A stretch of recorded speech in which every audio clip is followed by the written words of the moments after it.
Good evening, everybody. So, Dr. John, the boxing surgeon. I wanted to come have an initial kind of breakdown for Inoue Tapales for Undisputed. Now, obviously, the fight hasn't been announced yet, but I would imagine we're getting it. I would imagine it would be announced sometime in probably early to mid-October. That's a very easy fight to make. You know, they don't even have to leave Asia to make that fight. So the announcement, don't get too up in arms for the announcement. It'll happen somewhere in October. It's not like Benavidez and Andrade where they're being divas for money, or Prograis Haney where they're being divas for the date and money and all the shit that the American fighters do. That fight will actually happen with Inoue Tapales. So, with that said, I wanted to come give my initial thoughts on the undisputed fight between Inoue and Tapales, right? I'm really appreciating both my Filipino brothers and sisters and my Japanese brothers and sisters, because your Italian friend, your Italian American friend is defending you guys from a lot of the other Americans, because I'm one of the good ones, and I have a great deal of respect for both of these guys. Okay, Tapales. I'll start with Tapales. So Tapales isn't as accomplished or renowned as Inoue, but the guy was a champion I believe it was at bantamweight back in 2016. I cannot pronounce the guy's name he won the title off of, but he won the title. The next fight, he lost the title on the scale, okay? So Tapales has been a champion before, even though it was very, very brief. Now with this recent win over Akhmadaliev, he's the unified champion at 122 pounds, along with the other unified champion in Inoue. As far as the Akhmadaliev fight goes, now this is just my opinion. I actually thought Akhmadaliev edged that fight out. I thought that fight was closer than Haney and Lomachenko was, because Lomachenko clearly beat Haney. I thought the Akhmadaliev-Tapales fight was one that really could have went either way. And it went the opposite way, so hats off to Tapales. It was a close fight. Like I said, I had Akhmadaliev winning it out, but that's the one I'm really not going to bitch about the decision, because it was that close. So, he's become a two-time champion, a two-weight champion, with this recent win over Akhmadaliev. Now, Tapales isn't, because I see a lot of people saying that Inoue's going to blow him out of the water and it's a foregone conclusion. Well, let's hold on a minute here, all right? Inoue has only been at 122 for 5 minutes. All right, he's had one fight at 122. This is why whenever this Inoue conversation gets brought up, and I keep hearing people saying they want to see him jump up and wait and jump up and wait and jump up and wait. Well, bro, he just had one fight at 122. Let him go undisputed and fight and defend undisputed a couple of times there, because there is other interesting matchups for him should he get past Tapales and become undisputed, right? There's Casimiro out there, obviously. That's a big one that all the Filipino brothers want to see. Luis Neri's out there. And then you got Akhmadaliev, too. So there's a couple of good fights for Inoue still at 122 pounds before we start talking about him moving up again. Let him settle into the weight. Let him have a few fights at 122 before we go jumping the gun. All right? That's all I'm saying. Now, but back to this fight with Inoue and Tapales. Now, I'll tell you straight off, like, I do favor Inoue to win, but I do think Tapales is going to give him a much tougher fight than people expect. I don't think this is going to be a one-sided fight at all. I think Tapales, he has a very awkward style. He's a southpaw. Now, I've said this before, Inoue's resume doesn't get enough credit. Omar Narvaez is a great little man. Knocked him out in 2 rounds. He hadn't lost in 10 years since prime Nonito Donaire beat him, or 5 or 6 years, or whatever it was. That was an underrated win.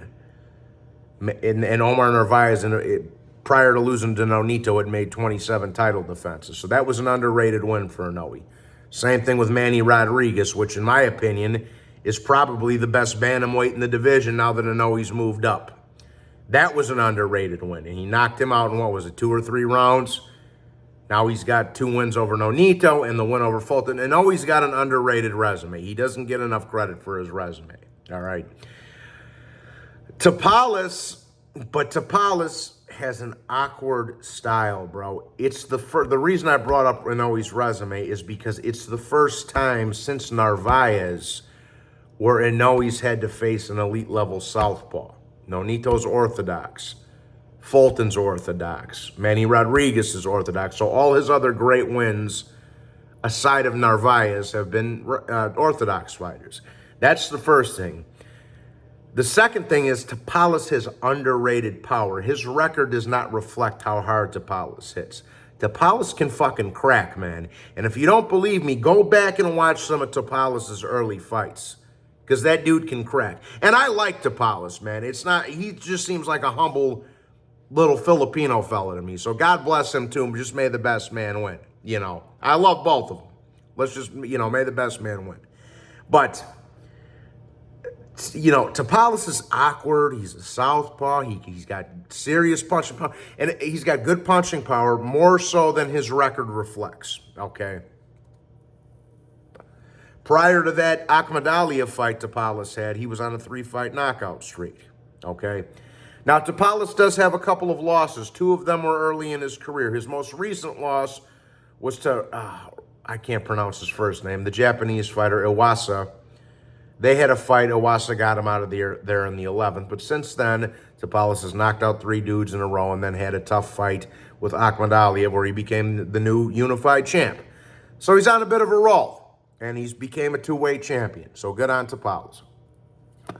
But he's very awkward. Right? He can crack. He's a lefty. He's got good timing, Taples. And I don't think his footwork's as good as Inoue's, but Taples still does have some solid footwork. And that's what I'm kind of getting at. All those things, I think, represent a pretty solid challenge for Inoue. Even though I still favor Inoue to win, and I think most people probably will. The style, the timing, the power, and the awkwardness of Taples, I think, represents a legitimate, a legitimate test for Inoue. And I think people are overlooking that a little bit, And,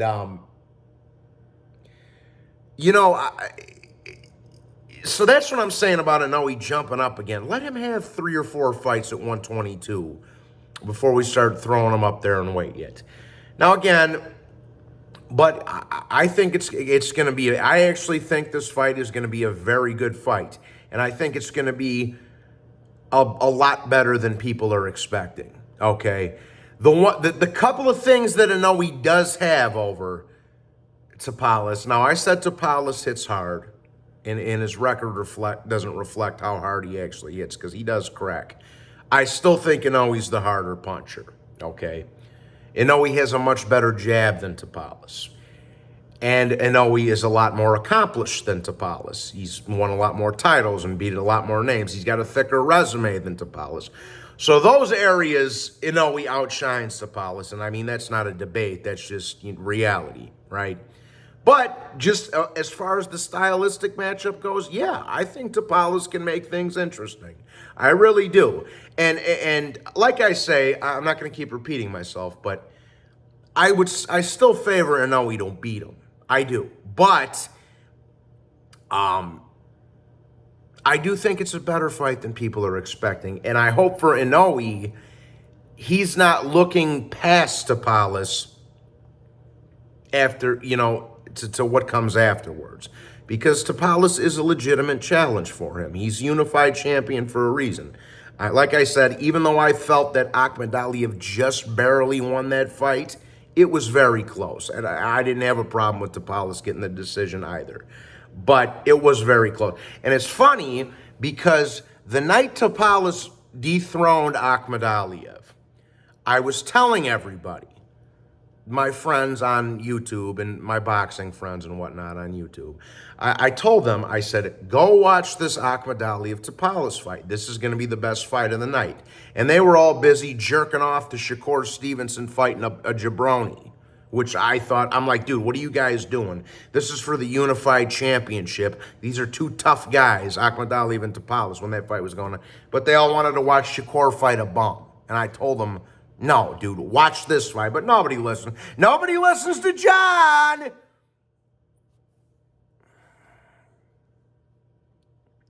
But, like I say, I'm looking forward to it. I think it's going to be a very, very interesting fight. I think it's, like I said, I think it represents a unique challenge for Inoue. Just with the awkwardness, the power, and the southpaw stance. And one more thing I will mention. Both of these guys are right in their prime, too. Inoue's 30, Tapales is 31. You know, Tapales just had the biggest win of his career, and Inoue just had one of the bigger wins of his career. So they're both right in their prime, too, which is another thing I think people are forgetting. So, like I said, again, not to repeat myself, I still favor Inoue to win, but I do expect Tapales to give him a good fight and a better fight than most people are expecting. So that was just my initial critique, if you will, of this fight. I think it's going to be good. Please make sure you hit the like button and subscribe if you have not. And if you're feeling up to it, join the fucking channel membership. It's only $5. That being said, God bless you all. Have a wonderful Sunday evening, Monday morning, wherever you might be in the world. God bless you all, and I'll talk to you next time. Take care. Bye-bye.